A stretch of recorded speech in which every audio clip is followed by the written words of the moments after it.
Saudara HK mengatur dan mengendalikan saudara DTI untuk aktif mengambil dan mengantarkan uang suap untuk diserahkan kepada Komisioner KPU melalui TIO. Kemudian saudara HK bersama-sama dengan HM, kemudian Saiful Bahri dan DTI melakukan penyuapan terhadap Wahyu Setiawan. Jumlahnya sama dengan penjelasan pada penanganan kasus sebelumnya. Atas perbuatan saudara HK tersebut, KPK selanjutnya melakukan proses ekspos dan lain-lain dan akhirnya menerbitkan surat perintah penyidikan. Kami menduga memang kasus ini lebih terlihat seperti teror terhadap Sekjen DPP PDI Perjuangan. Dan keseluruhan proses ini sangat kental aroma politisasi hukum dan kriminalisasi.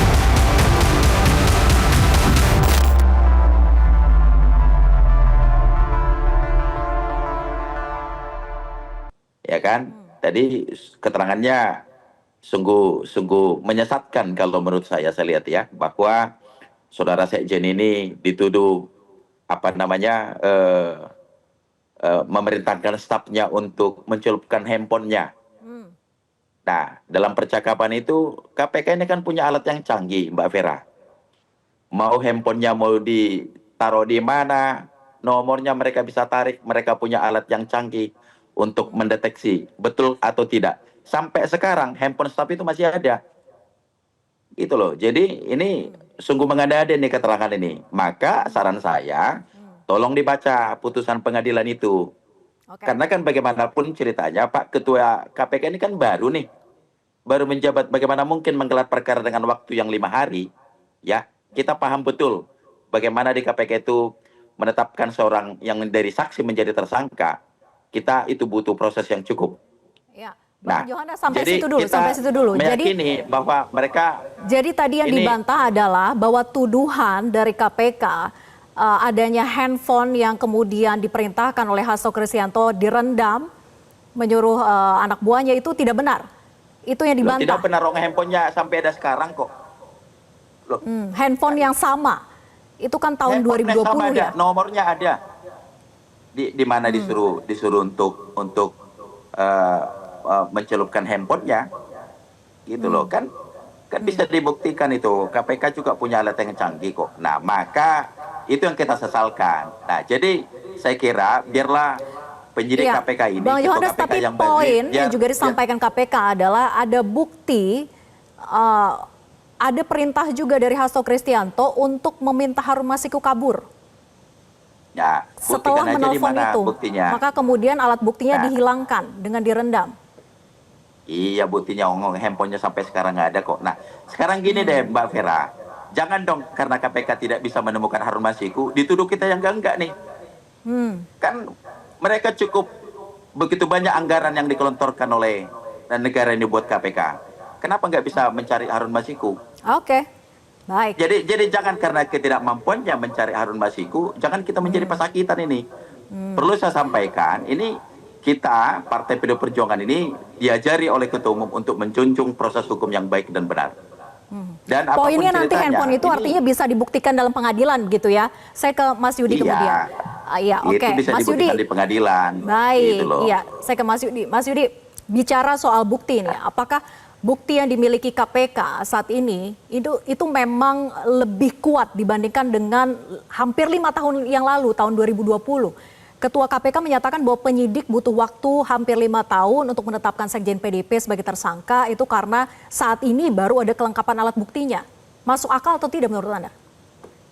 Ya, menurut saya itu sangat masuk akal ya, bahwa perkembangan 5 tahun itu kan juga bukan waktu yang sedikit ya. Bahwa dalam upaya-upaya penyidik untuk kemudian mencari Harun Masiku, ya tentu mereka melakukan serangkaian tindakan penyidikan. Pemeriksaan saksi, ya, kemudian penggeledahan, penyitaan, dan tindakan-tindakan lainnya yang tentu menambah khazanah, ya, bukti-bukti baru yang dimiliki oleh KPK, sehingga ketika gelar perkara ya berhasil menetapkan tersangka yaitu Pak Hasto dalam perkara suap dan perkara merintangi penyidikan.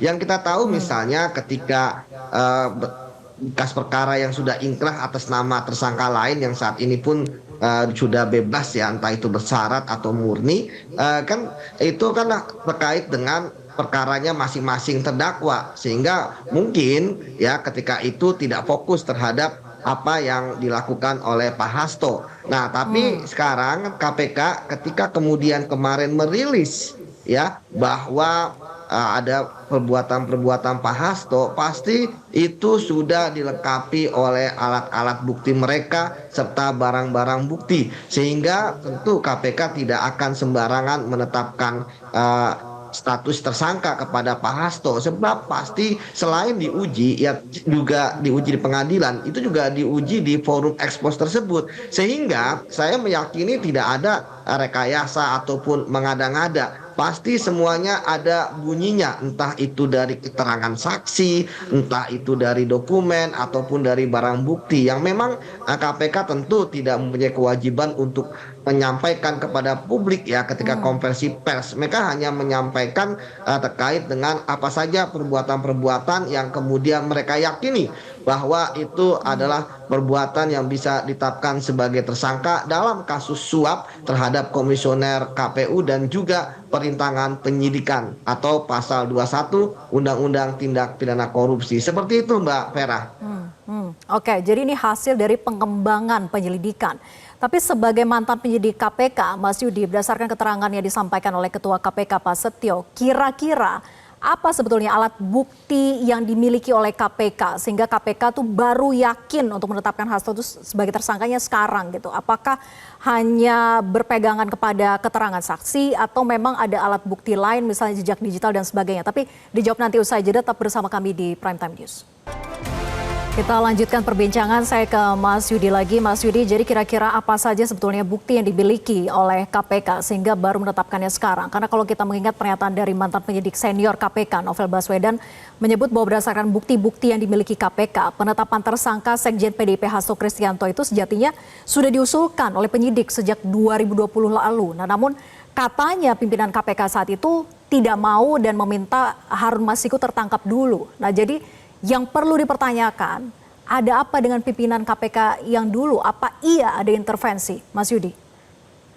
Ya, tentu itu yang harus ditindaklanjuti ya, apalagi kita tahu pasal terkait dengan tindak pidana yang menetapkan Pak Hasto sebagai tersangka ini kan pasal 21 ya. Tentu penyidik mempunyai kewenangan untuk menelusuri hal tersebut ya, walaupun itu ada di internal KPK, namun saya pikir lebih mudah lah ya penyidik untuk kemudian menelusuri apa yang terjadi pada saat itu sehingga semua rangkaian menjadi semakin lengkap ya mengenai fakta-fakta yang terjadi sehingga mengapa saat itu belum ditetapkan sebagai tersangka. Namun kemudian ketika sekarang pun penyidik merasa yakin dan pimpinan pun lima-limanya juga yakin, yang semuanya tentu bukan kaleng-kaleng ya pimpinan KPK ini. Kita tahu ada Pak Setio ya, beliau dulu direktur penyidikan, kemudian ada Pak Fitro, beliau dulu jaksa di KPK lama belasan tahun dan kemudian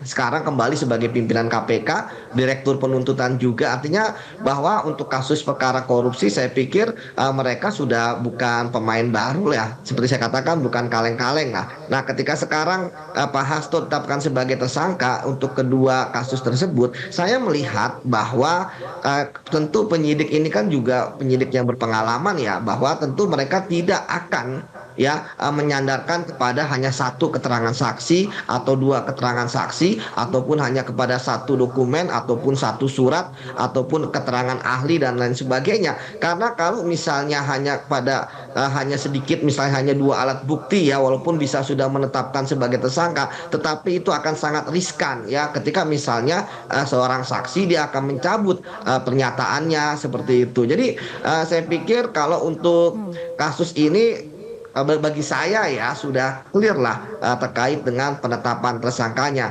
Jelajahi cara baru mendapatkan informasi. Download Metro TV Extend sekarang.